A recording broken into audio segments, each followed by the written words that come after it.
Hi, everyone, and welcome to OEM Update, where we talk about everything you need to know about this year's vehicle model lines in order to better sell them.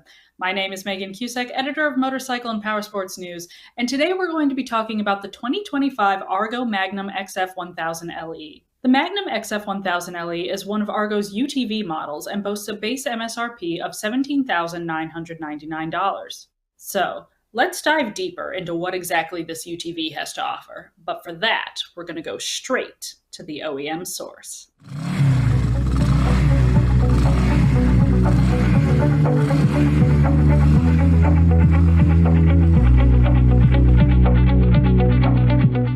Connect every part of your dealership with DX1's cloud-based, all-in-one solution, offering a certified DMS, lead manager, website, marketing tools, and more. All built into one smart, seamless solution. Visit dx1app.com for more information. Joining me today to give us an overview of the 2025 Magnum XF 1000 LE is Brad Darling, CEO of ARGO. Brad, thank you so much for joining us today. Great, thank you. All right. Now, for those in our audience who aren't familiar with the ARGO brand, can you give us a little background on the company and what it's known for? Absolutely, I'd be happy to share with you. So Argo is the parent company of Argo is ODG, which is a gear and transmission company, originated in Germany in 1962, put up roots in Canada. And at that time, one of our customers was a six-wheel amphibious company that was utilizing our transmissions that ODG manufactured and designed. And so what happened was that company unfortunately went out of business in the early 60s. And Argo, or ODG at the time, I should say, was stuck with these transmissions. And so what they did was, utilizing the transmissions, they decided, hey, we can do this. We've got the heart of the vehicle here being the transmission. And so they entered the six-wheel amphibious vehicle with the Argo. And in 1967, that's when the Argo was born. Since then, I joined Argo back in 2016. Prior to that, though, as they moved through, the decades, in the 70s, they built snowmobiles. In the 80s, they were in the three-wheeler business for a very short time before three-wheelers were banned. But then again, like I said, I joined in 2016, and one of our initiatives were, how do we grow this business? What do we need to do? My background is in the powersports business, grew up in a family dealership, prior to Argo, spent 17 years at Arcticat. And then joining Argo and joining ODG, we put together a strategic plan. How do we grow this business? And so Argo today is still the number one selling amphibious 6 and 8 wheel vehicles, but we had to figure out, how do we diversify? How do we grow? What do we do next? And so one of our strategy or our opportunities that came our way was, we took a 8-wheel amphibious vehicle, essentially took off the top and the seats, and we made what we call a UGV, unmanned ground vehicle. And so that development started with a partnership with General Dynamics. And so we took our 8-wheel Argo vehicle, XTV we call it, extreme terrain vehicle. I'm going to say we robotize it, which means we put electric power in there, utilizing it through a transmission that ODG had patent for this vehicle. And what we did was then sell it to General Dynamics, which they put other stuff on it. And today that vehicle is being used at the U.S. Army for unmanned functions. And so GD markets it as a General Dynamic MUTT, M-U-T-T. But it looks like an Argo. It's got 8 wheels on it. It is amphibious, and again, helped us lead production. And of course, anything that's going through the U.S. Army is being tested to the degree. And then after that, what we saw was a lot of our customers that were using Argo 6 and 8 wheel amphibious vehicle for the commercial sector. And then what we did was we developed a commercial line of vehicles utilizing our 6 and 8 wheel platform, but just, of course, improving some of the functions to perform in a commercial environment. And then after we went through that stuff, we started looking and saying, hey, what do we need to do to expand into the power sports business? And part of that was a strategic to move into expanding our dealer network. And so as we are starting to put together a plan to grow our dealer network, what we realize is that we need to also grow our product line. So in 2017, we entered into the ATV business with our Explorer line of ATVs. And then in 2021, we expanded that with the Magnum XF 500.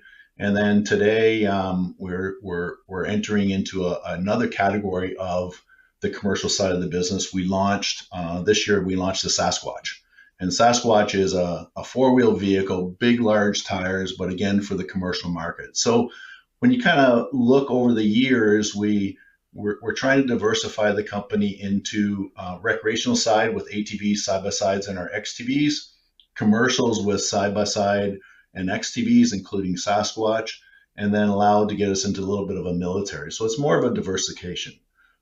We still are in the gear business. ODG is a brand under the gears and transmissions, and we build transmissions and gears for Tiger Cat or some of our customers. A lot of people know Zamboni. That's a product that we build some transmissions for, as well as Allison and so on. So it's kind of really a diversified company. But when you look at the overall picture of an Argo, it all started where ODG started, in the transmission business.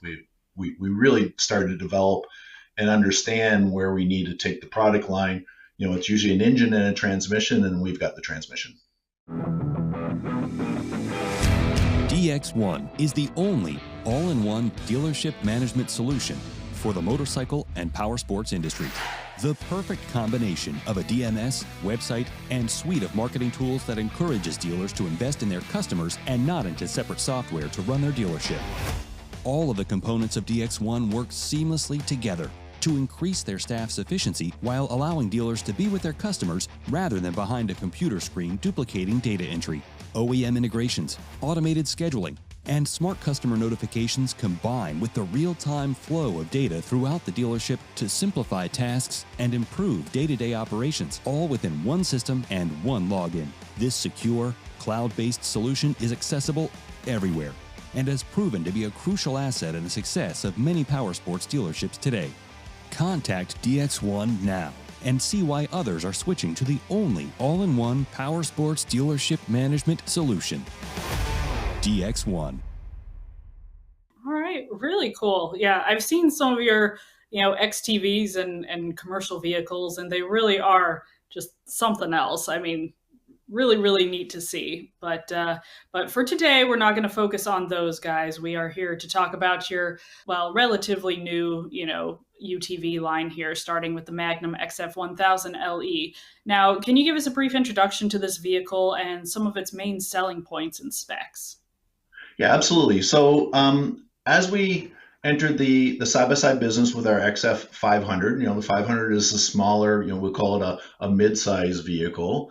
The largest segment is where the Magnum 1000 fits. So before you launch or get into any product what we do is we start with what we call voice of the customer, VOC.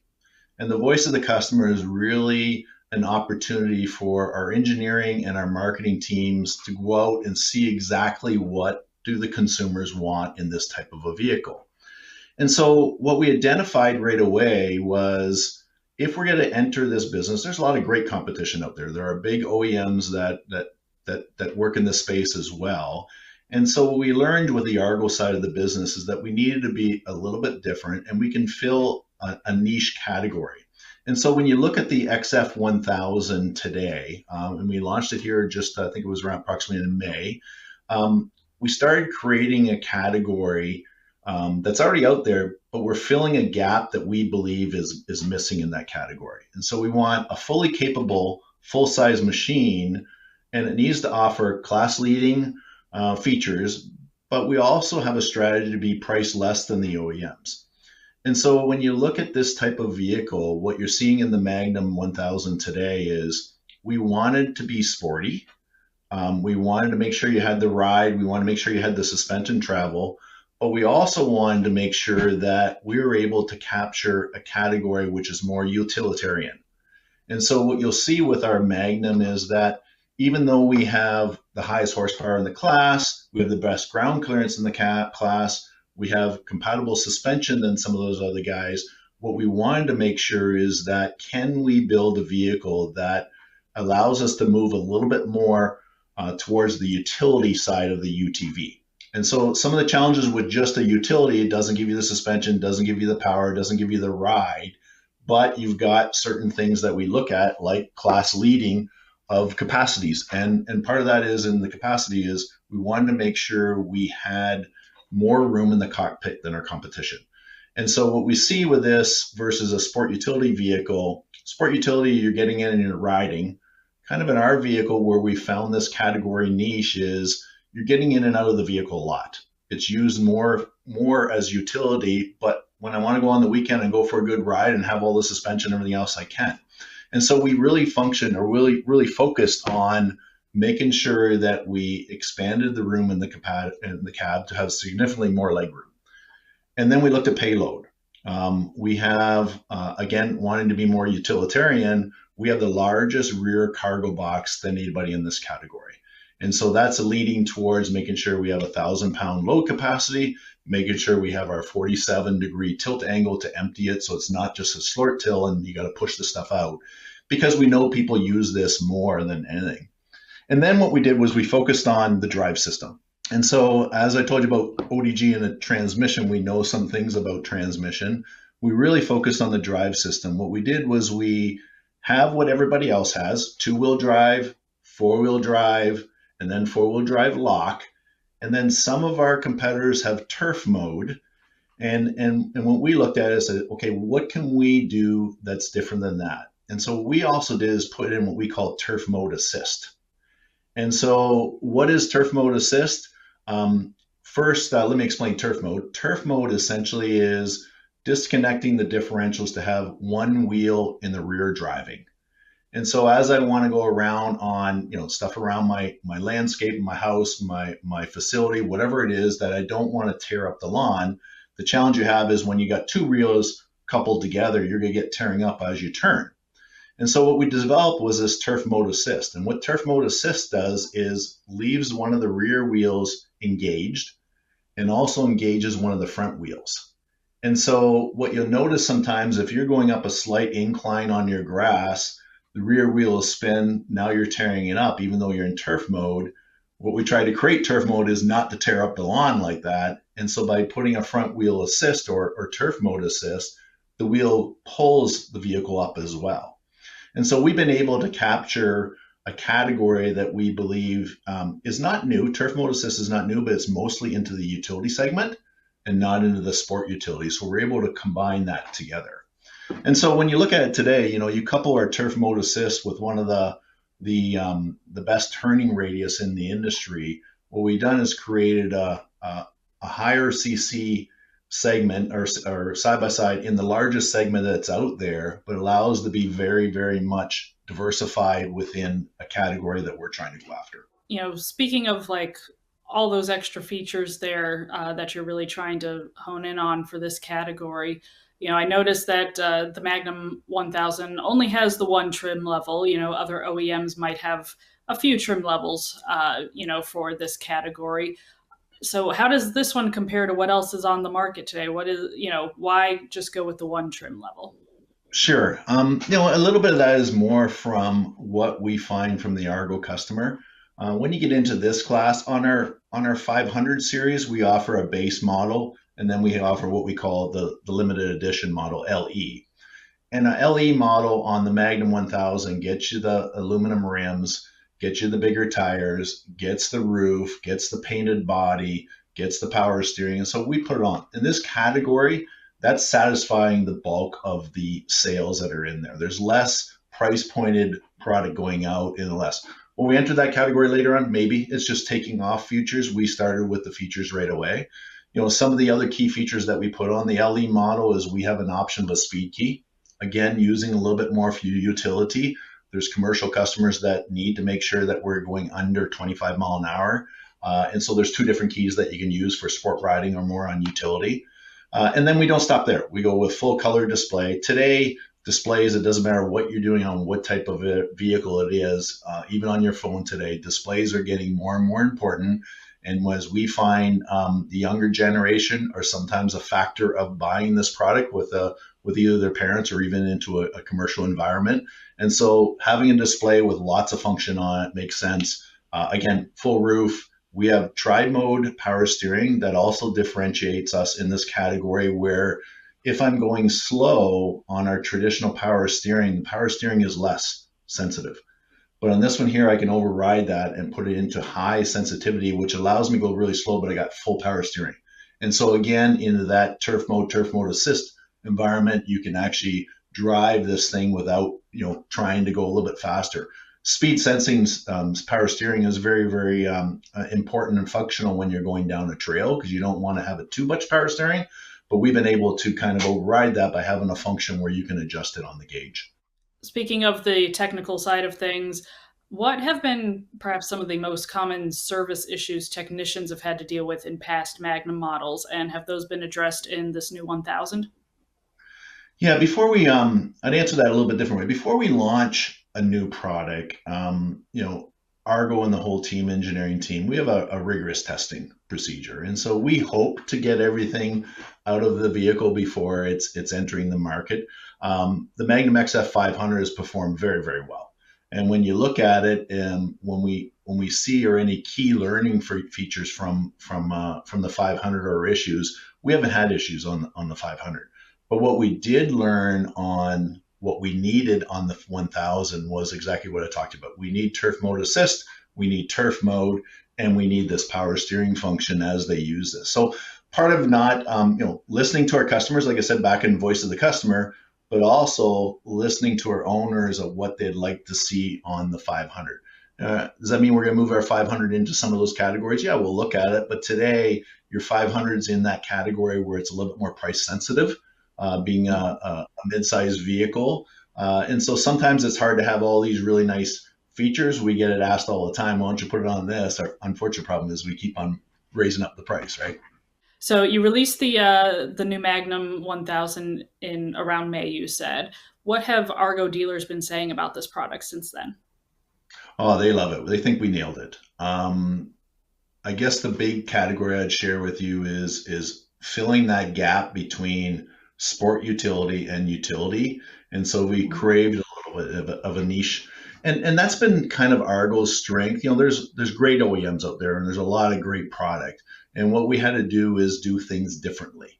And so part of that is what can we? And we learned that from our XTV side of the business. We didn't become the number one amphibious product because we want to be like a lot of Me Too's. We've created and carved a little bit of a uniqueness. And so that's what we've done. We've filled in that gap. And when I look at it, the other thing we try to do as a company is, I said it before, where our initiative is to build a dealer network.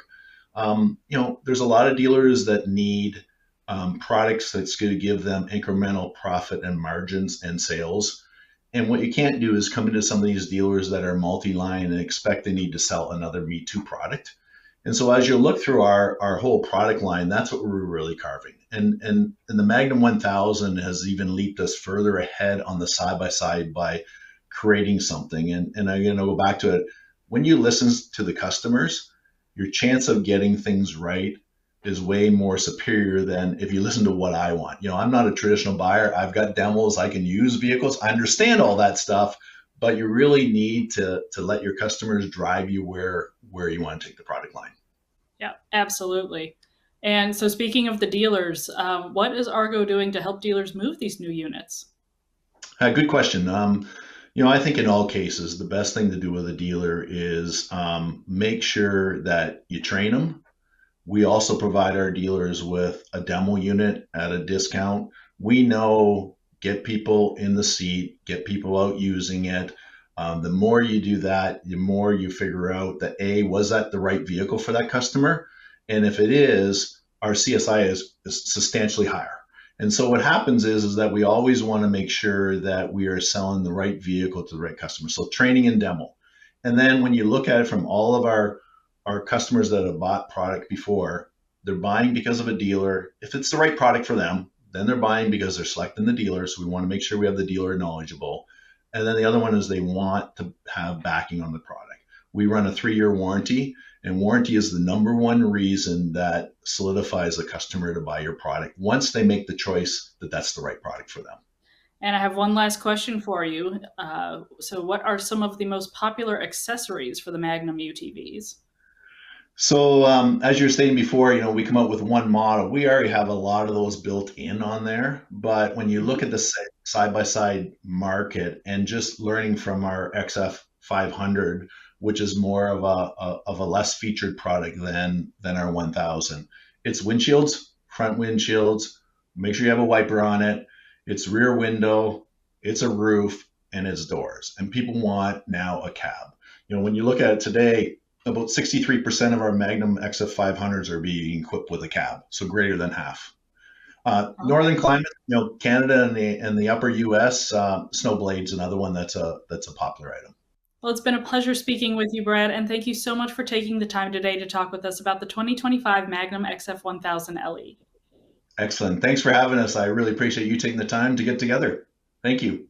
For more information about the UTV line or to become an ARGO dealer, head to argoxtv.com. And as always, stay tuned to MPN for more of the latest and greatest in motorcycle and powersports news.